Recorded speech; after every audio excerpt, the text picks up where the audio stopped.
Kana means family. When life gets you down, you know what you gotta do? I don't want to know what you gotta do. Just keep swimming. Just keep swimming. Hakuna Matata. Ain't no passing craze. Howdy, howdy, howdy, howdy. I am your host, Jay. I'm Andrea. And this is the Disney Plus Us podcast, a podcast dedicated to the Disney Plus streaming service. We cover the news. We cover the events. We cover everything that's coming up. But we watch every single Disney animated feature, starting way back at the beginning with Snow White and the Seven Dwarfs and working our way forward through time. And today, my lovely friends that are so nicely joining us for today's festivities, you landed on James and the Giant Peach. James and the Giant Peach. Came out in 1996, 1 year after Toy Story. All right. I know, kind of crazy. Nice, follow-up to the summer of Toy Story. I guess so. It was the summer of James and the Giant Peach. It really was. Oh, man. I remember it was just such an event. I was in elementary school. It was James and the Giant Peach fever. Really? Oh, yeah. I don't remember this. Must have blocked it out. Must have. My wife, yes. I must ask you, how are you? Oh, thanks for asking. Jay, I am fantastic. Should I tell you why? Yeah, tell me why. Because I have the coolest husband in the whole world. That's me. Yeah. That's me. So I received an early Valentine's Day gift from my sweet, wonderful husband. And it was a single singing lesson from a Broadway star. I guess Broadway actors, they're out of work right now. Not really out of work, but they can't perform nightly. On Broadway. Like they're doing other things right now, but they can't perform on Broadway because of COVID.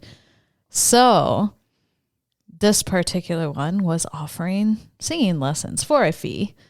And Jay decided to hop on that train for his wife, who really loves to sing. Oh. So I had the lesson last night, and it was amazing. It was so fun. I loved it. The highlight of my year. Oh. Yeah. Good. I'm so glad it worked.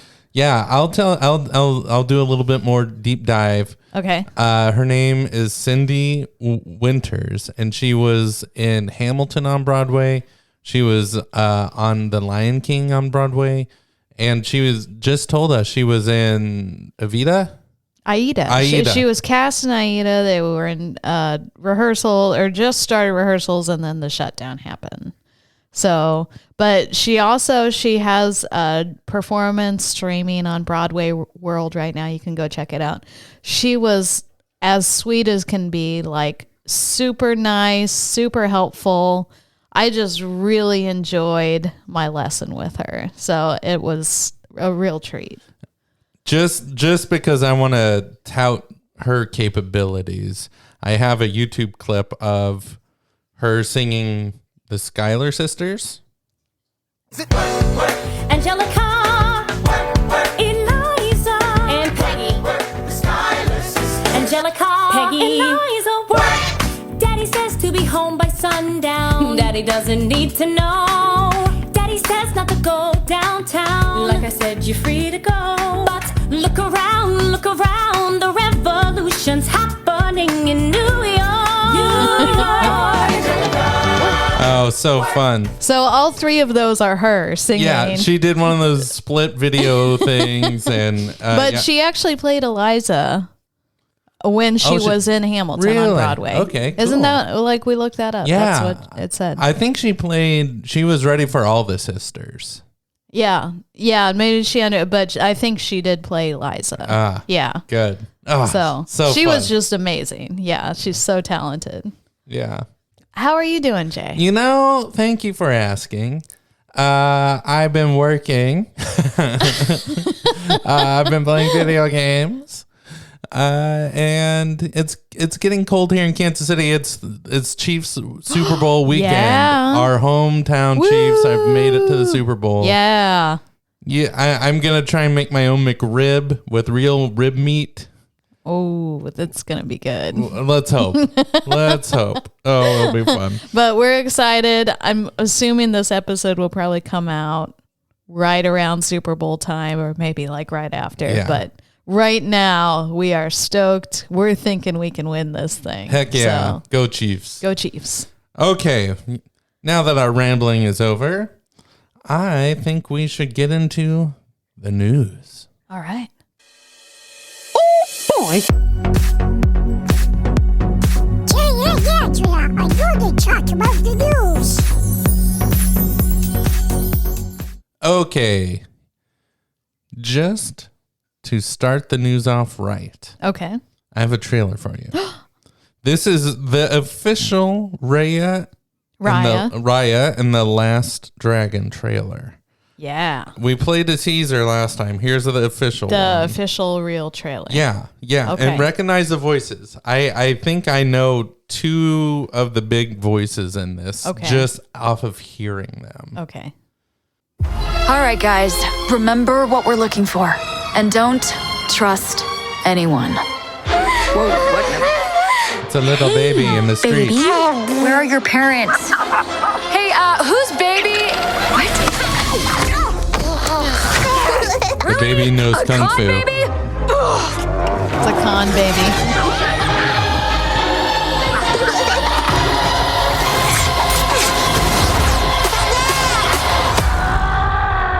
Slow motion jump. Impressive. We could use someone like you. Let's catch you up. My name is Raya. Our lands have been at war for as long as we can remember. Our people never see eye to eye. My daughter, I believe our people can come together again. But someone has to take the first step. Now, in order to restore peace, we must find the last dragon. I wish to join this fellowship of butt kickery. Let's go. We'll have to watch our backs. We're not the only ones looking. 6 years of searching. Please let this be it. Oh, mighty Sisu! Who said that? We really need your help. I'm gonna be real with you. I'm not like the best dragon. Have you ever done like a group project, but there's like that one kid who didn't pitch in as much, but still ended up with the same grade? We're doomed. You and the dragon are coming with me. My sword here says we're not.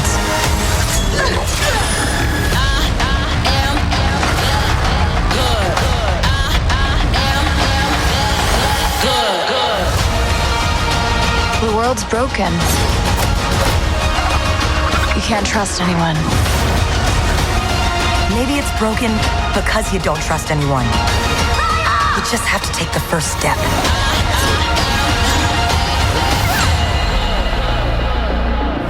Whoa. I just shape changed. Dragons can do that? Look how close my butt is to my head. It's gonna make digestion so much faster.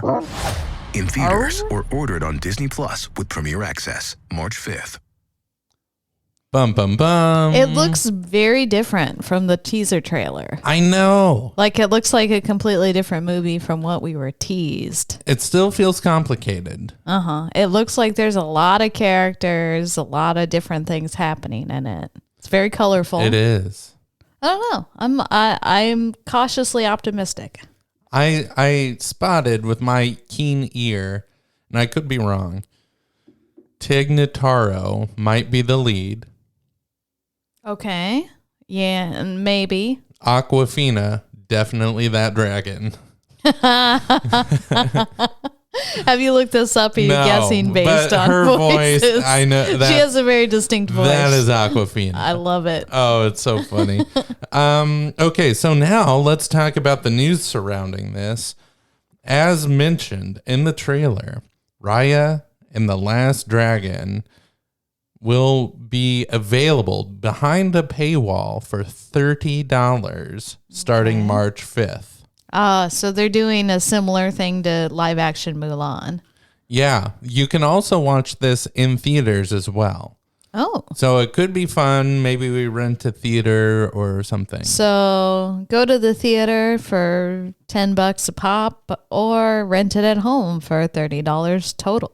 Exactly. Or wait a couple months and watch it on Disney Plus. That date has already leaked. June 4th is when it will be free on Disney Plus. Okay, so you have to wait a couple months. Yeah. Absolutely. Interesting. Absolutely. All right. Which, I think I'm excited. I really just, maybe it's just the quarantine speaking, but I want to support movies and I'm happy to pay for a movie. I'm in the same boat. Yeah. Yeah. Okay. So WandaVision reaction. We've seen all the way up to episode 4. Let's try and tiptoe around spoilers. Okay. But I do want to talk about, because the last time we've talked about it on the show, we watched one episode last time we talked about it. Yeah. We were like, what the heck is this? You loved it though, because you love those like old timey sitcoms. Mm-hmm. The I Love Lucy, the laugh track. Yeah. I was kind of like Dick Van Dyke. Because I despise laugh tracks. Episode 4 changed everything. The world is on its head. And I knew we'd get this, but it was fun to see it happen. Yeah. And I like that they kind of made you think it was one thing, but threw in little hints that it was something else. A bigger picture. And then they blow it wide open in episode 4. Yeah. So I'm interested to see where it goes next. Yeah, me too. So good. So right now, would you recommend this? To someone who enjoys the Marvel movies, absolutely. To someone who enjoys sci-fi or mysteries, absolutely. To someone who's looking for an uncomplicated sitcom, this is not it. I don't know. Here's the thing. I think it's just like, it's almost too simple. Like, you get a 50s sitcom, you get a 60s sitcom, you get a 70s sitcom. You get, it's not as complicated as it could be. Mm-hmm. But then episode 4. Mm-hmm. Then episode 4. Mm-hmm. But anyway. So I have some other big shocking news. Ooh, lay it on me. Every single possible episode from the classic Muppet Show will be airing on Disney Plus February 12th or February 19th. Oh my gosh. Yeah, we're talking when Mark Hamill famously was on the show and also played Luke Skywalker on the show. I love the original Muppet Show. Love, love, love it. It's there. It is there. I am down. Starting February 19th, you will not see me for like a week. I'll just be binging it. I love it. All right, good. Good. Meanwhile, I'll play some video games that I'm way behind on. I'll watch The Swedish Chef and those old guys who heckle in the balcony. They're and so funny. Fozzie Bear's terrible jokes. And I just love it all. It just makes me happy. So good. Sam the Eagle. Sam the Eagle. Isn't he like a lawyer?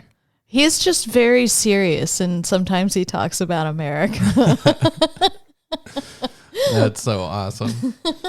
Also, coming to Disney Plus, this time February 12th, is Brandy's Cinderella, which is the Roger and Hammerstein. Rogers and Hammerstein with Brandy and Whitney Houston. Yep, as the godmother. Yes. Yeah, that will be there. I am so there for that.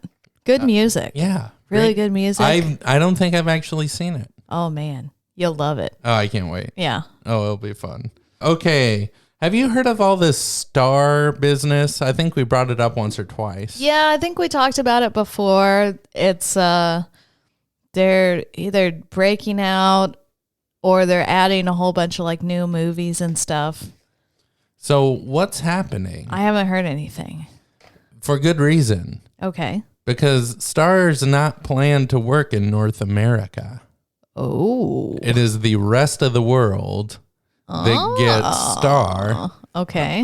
Because Disney owns a whole bunch of content, and there's some content that they can't really like. There's no cursing, on any shows on Disney Plus. Okay. But so is there no cursing allowed in North America? Is that why we're splitting that out? No, because everything that's hitting Star is actually going to Hulu, only in North America, because Hulu, Disney owns Hulu, or at least has a portion of Hulu or something. Yeah, so that's how it's.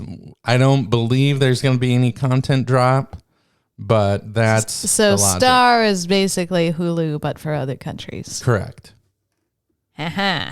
Yeah. Okay. Yeah. I'm glad we cleared that up. There you go. Yeah. There you go. And the last thing I have is to kind of talk about the Golden Globe nominees for Disney. So the 2021 Golden Globe Awards are out, or at least the nominees. Have you heard of The Great? Yes, I watched that series. Oh, really? Yeah, it's Catherine the Great, but it's got kind of some modern twists on it. Mm-hmm.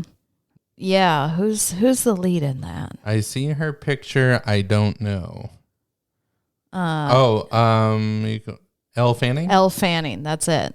Yeah. That series is great. I hope it comes back. There's 3 nominations, and that's Best TV Series, Best Performance by an Actress on TV Series or Musical Comedy, and Best Performance by an Actor in a Television Series. That's not Disney, though. Nicholas Hoult. Like, that's very, not suitable for children. It's on type Hulu. Series. Okay. It's on Hulu. Oh, okay. Yeah. It's on Hulu. Okay. I'm a fan, though. Hamilton. Woo. And that is on Disney Plus. 2 nominations, one for Best Motion Picture, which I don't know if I call it a motion picture, but maybe. Yeah, there was some debate about this, whether it should be included in consideration for motion pictures, because 2020 was kind of a dry year for that, for obvious reasons. Yeah. But then the argument was, no, it's a stage production that they filmed. So is it really a motion picture?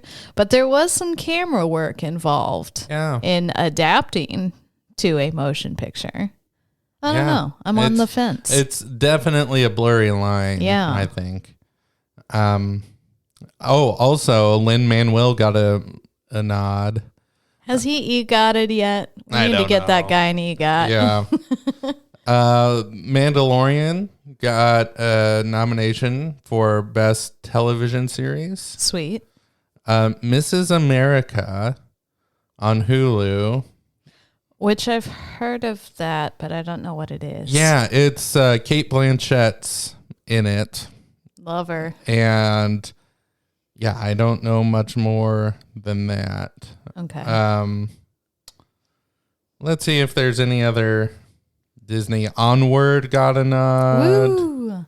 I'm skipping some of these just because I want to see if there's Disney. Soul, Best Picture Animated. Got a nod. Mm-hmm. All right. Best Score, which the music I thought was pretty good, but not.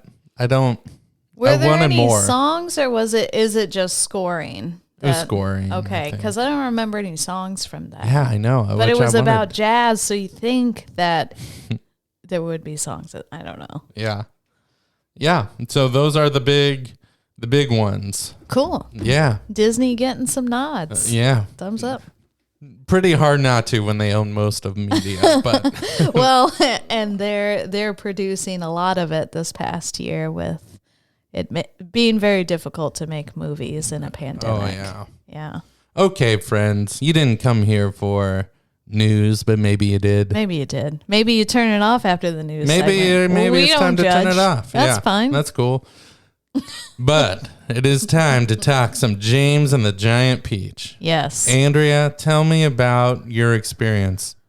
Jay, I have no memory of watching this movie. Really? I read the book. I remember reading the book because it was kind of a like, this is weird. What is this? But I knew it was like some classic book, and it was the same guy who wrote Willy Wonka. And so I worked my way through it. I read it.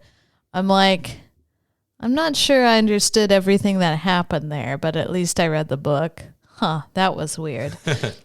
And then I remember hearing, oh, they're going to make it into a movie. And anytime you read a book and they're going to make it into a movie, you're instantly cooler. You're like, oh my gosh, I have to see that. So I guarantee I saw this. I just don't remember. Wow. At all. It made literally no impression on me. Wow. Okay. What's your memory? I remember distinctly, and this is, I don't want to upset any listeners here, but this was without a doubt one of the first times I realized in my brain, after consuming media, formulating ideas, and overall just analyzing it, I hated this movie. Oh gosh. So I was definitely in elementary school, and there was like, it was just so shoved down my throat. I remember reading two different books. I think there was a picture book, and then there was the actual book. And then we had to watch this movie in way too many classes. And then like at an assembly or... They made you watch it in school? Yeah. And it was so everywhere. And then like everybody tried to make me eat peaches. And I just remember I'm like, why is this some worldwide curriculum? Like No. I hate this. I want this out of my life. It's not a good story. So, question. Did you hate it because it was being forced on you in school? No. Or do you think if you had picked it up independently, watched it independently, you might have liked it? No. That I like I said, I have analyzed this. This is the first time I'm like, what's happening here? Oh, this sucks. Yikes. Yeah, I made an oath. I said, Jay, I never want to watch or read this ever again. And here we are. About to watch it. I know. So I'm doing this for the group. Jay is making a huge sacrifice. Was there another movie, or was there just one movie? I don't know. I only know of this one movie. Really? Okay. Yeah. It's a weird story, to be really honest here. Yeah. Whatever. But so that's where I am with it. I'm willing to set aside. Maybe I'm wrong. Maybe my fourth grade brain wasn't.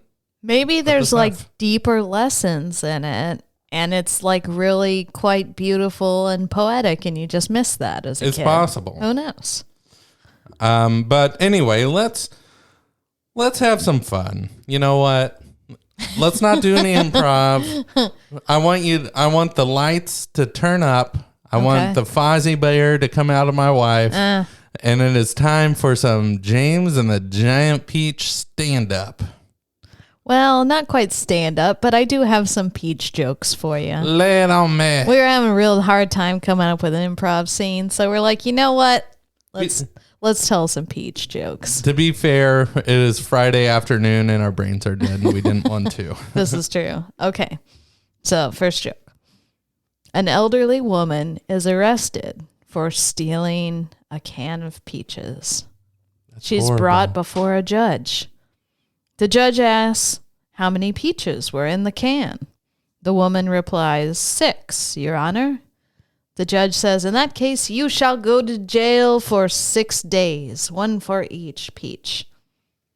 Her husband, who is sitting in the courtroom, raises his hand and says, Your Honor, she also stole a can of peas. Oh! Love it. Love it. Mario, Luigi, and Peach met up for the first time in 5 years. It was a wee Union. Oh my gosh. The Wii. That was a good console. Why don't nectarines have fuzz like peaches do? I don't know. They suffer from a disease. It's called alopecia. Oh. Uh-huh. Wow. Uh-huh. Ooh, ooh.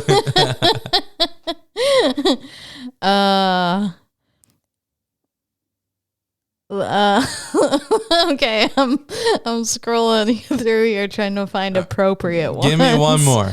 Okay. One more. My friend handed me a peach, and I told him I prefer pears. So he handed me another one. Hey! Perfect. Oh my gosh. Oh no, I got one more. Oh, here we go. I had the best date last night. And you better not have been. And tonight, I'm going to try a peach. Oh my gosh. All right. That's really funny. Oh. Okay. Let's watch this trailer, see what's up. Okay. From Walt Disney Pictures. Up on, James! Comes the wildest. Holy shipwreck! Weirdest. You enormous bugs! Fascinating, isn't it? Most exciting motion picture adventure of the year. He's gonna cut me in half!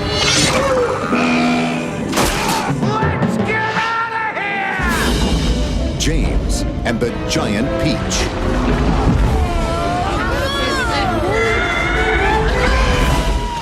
The story of a daring explorer. Where are we? His extraordinary friends. We're lost. This is all your fault. You blithering nitwit. Bite me. Have you two gone mad? And a bizarre world where anything can happen. It's a giant shark! What do we do? Walt Disney Pictures and the director of The Nightmare Before Christmas invite you to go over the edge. Good heavens! He's committed pesticide! And beyond your imagination. Is it not beautiful? The place where dreams come true. Wahoo! James and the Giant Peach. Did you hear that? They were playing Nightmare Before Christmas music. What does that mean about James and the Giant Peach? There's no music in it? I don't know. Or it wasn't ready yet? I don't know. Oh, I'm scared, Andrea. What's this? What's this? I'm getting the look. 1, 2, 3, 4. It's time for the movie! Which remote do we use again? I'll get the popcorn. There could be spoilers. We'll be back in 4, 3, 2,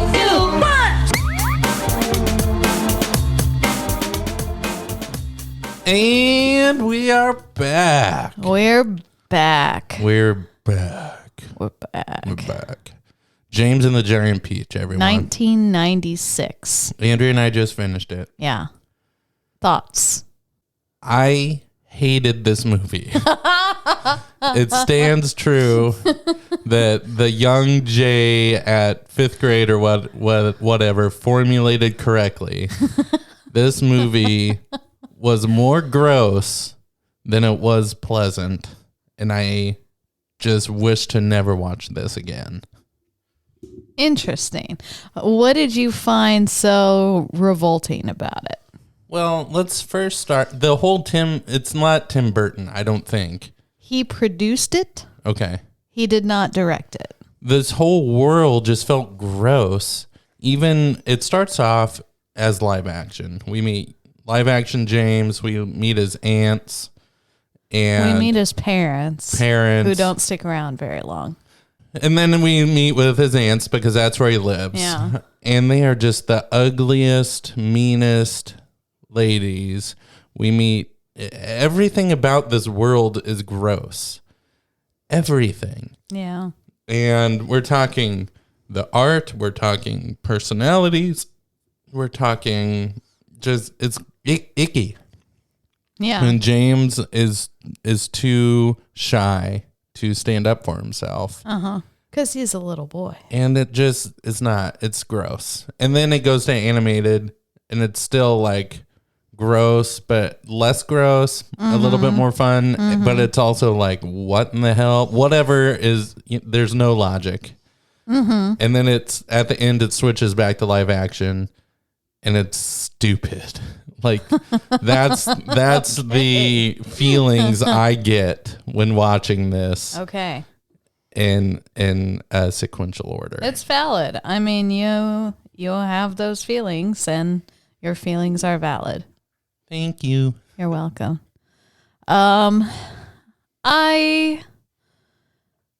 First off, I was eating during the first part when they're showing how gross the ants are, and it put me off my dinner. Let me tell you, it was pretty gross.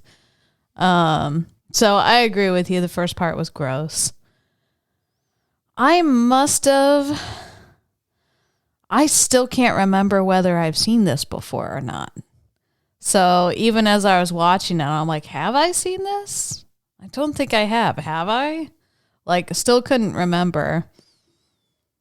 And there were some parts in the middle there where everything's stop motion and all the bugs are bantering and there's puns and stuff that I thought was kind of fun.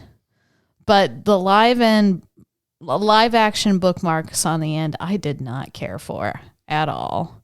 Like, they should have just done the whole thing stop motion, or I don't know, made those parts very short. I don't know. My overall impression is I would not be upset if I never saw this again. We're on the same page. Yeah. I don't think I hated it as much as you did, but I didn't care for it. So if you dare, fellow listeners, how about you stick around and figure out kind of what happens? And Andrea and I promise we will not go into the detail we normally go into when doing a synopsis of story. Yeah, we'll kind of hit on the major plot We're not going to leave anything behind. Yeah. But also, we're not going to dwell on this because it's stupid. Yikes. Okay, so let's hit on some of these plot points, Jay. Bring it on. So let's talk about the first part, the live action part of it. Okay. We meet James. We meet his parents. They're on a sound stage somewhere by the ocean.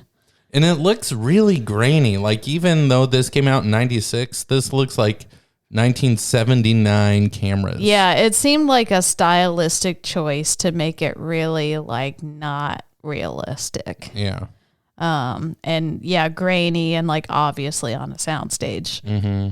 We meet his parents. His parents get killed. He ends up living with his aunts, who are like mean and gross and like ugly and just awful to him. Mm-hmm. He meets a weird stranger who gives him a bag of glowing crocodile tongues. This whole story only gets weirder. And we're like, wait, what? Don't take those. Don't take that from that strange man. It's so, and he's kind of, the strange guy's like, take it like drugs and you'll find your happiness. Yeah, it was real shady and not a good thing to be teaching children. No, not at all. Yeah.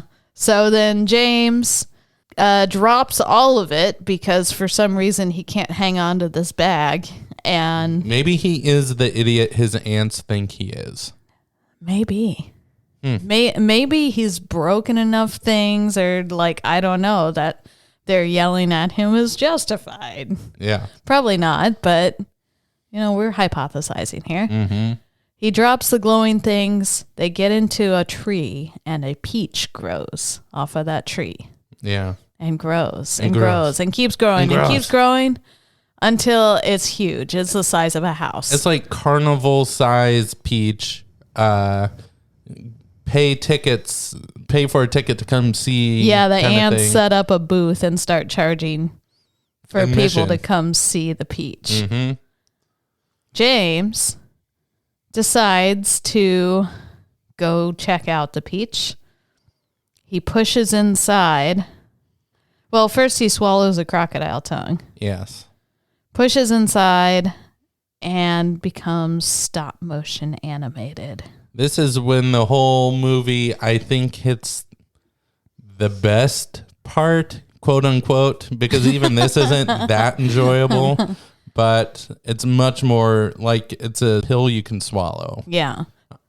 So who are the main characters inside the stop motion Peach? In this Peach, it's like, well, it reminded me of that Jonah and the Whale, where they just like Jonah lives in a whale, James lives in this Peach, and he finds bug friends, but the bugs are like live action and fun to be around, and so there's a spider, there's a worm. Is a spider he saved in real world from his aunts. That's the only animal that made the crossover. Yeah, we met the spider at the beginning. It was just a normal spider, and then it was stop motion. It's like, thank you for saving me. Which she was maybe my favorite character. Yeah. All right, so we have the vampire spider. The vampire spider, the worm. And the worm was kind of like a grumpy old man, kind of Scottish. He reminded me of Paul Schaefer from the David Letterman show. Okay. Yeah. I could see it. Then there was the centipede. Yes. Who's like Brooklyn type dude. There was the ladybug, who's very motherly. Oh, the grasshopper. That's right. The wise old bug. And he's very like book learned and very kind of snooty ivory tower type. Are those the main characters? That is. There's a glowworm who doesn't realize she's like hard of hearing. It's not even worth being there. She's not. And really, I think there was one more bug. There's a silkworm in the book that they cut out. So a lot of bug characters living in this Peach. Yeah. Anyway, the Peach, they decide they're going to take the Peach and go seek their fortunes in New York.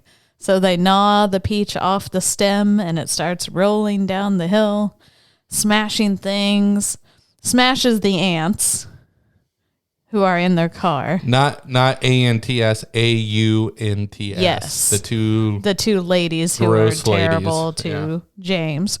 Rolls down the hill, crashes in the ocean, and then they are free and start to float away. Now, here's where I'm going to say acid trip hits, because things just don't make sense. There's like a giant robot shark that's trying to attack them, and they trap some birds with a spider string, and they get the birds to like carry the fly peach. them, and now fly the peach. Suddenly birds will fly whichever way the stem is pointing. Yeah, they've got like a rudder on the stem, so they can tell the birds where to go. And they get redirected up north, where it's very cold, and the birds are covered in icicles. And then they found a compass up there at a wrecked pirate ship. Yeah, they like dive in the water, find a compass, and have to fight off like pirate skeletons. One of which looks of the North Pole. Yes. One looks very close to Jack Skellington from Nightmare Before Christmas. Exactly. Because it was. Was it? Wow. Okay. So they get before that all happens, the bugs are very hungry and they figure out they can eat the peach. And so there's a whole song about eating the peach. And that went on for a while. None of this music stuck. I mean, it's not a shock they play Nightmare Before Christmas music in the trailer of James and the Giant Peach. That should have been a warning flag. Oh. We see James having various chats with various bugs. We see him talking to the spider and talking to the grasshopper and making friends with all of them.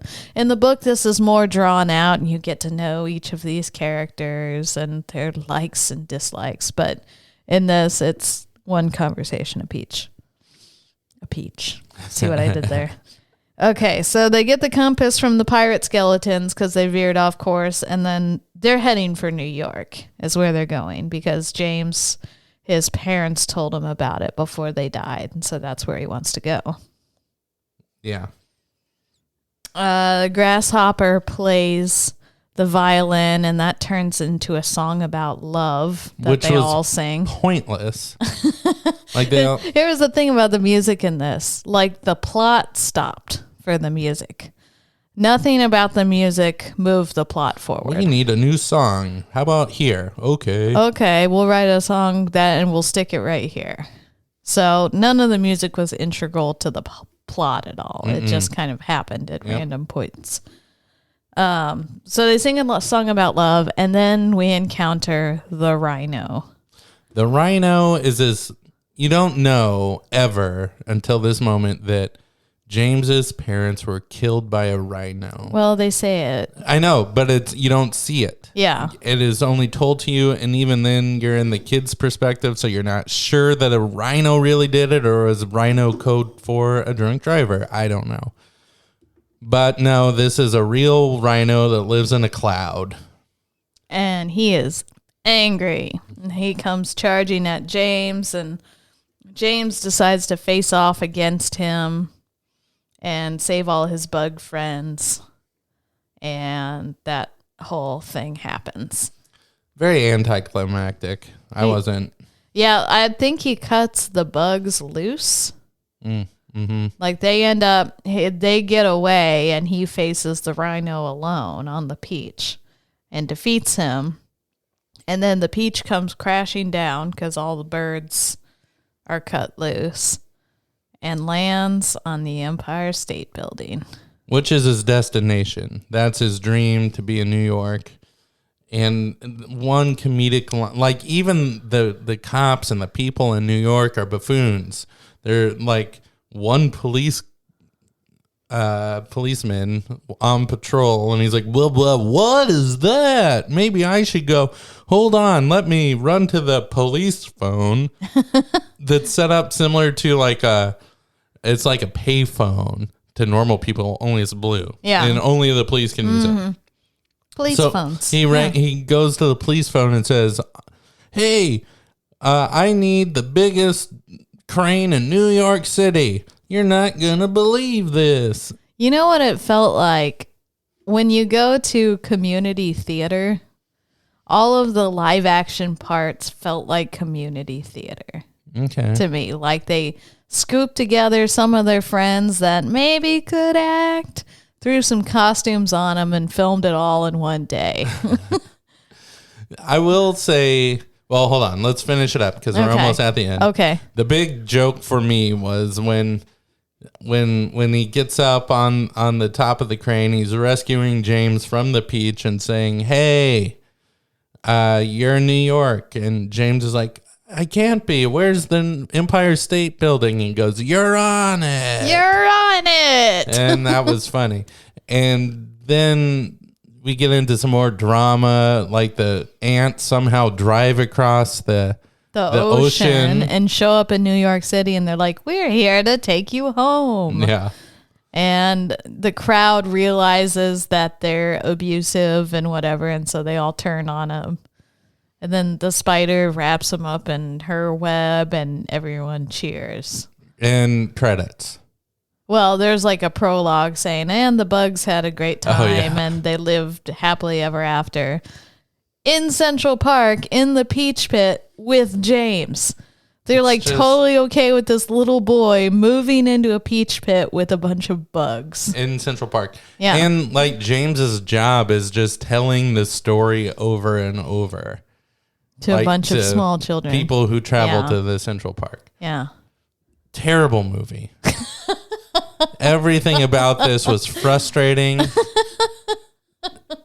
The art direction was creepy. Like, I'll give it, there's parts that were very clever. I'm like, this is clearly Tim Burton, but I did not like looking at it. I did not like experiencing this world. I did not like the story. Ugh, is what I'm going to say. I'm going to say the live action parts killed it for me. I did not hate the stop motion part. And that whole bit in the middle, the songs were kind of a waste of my time.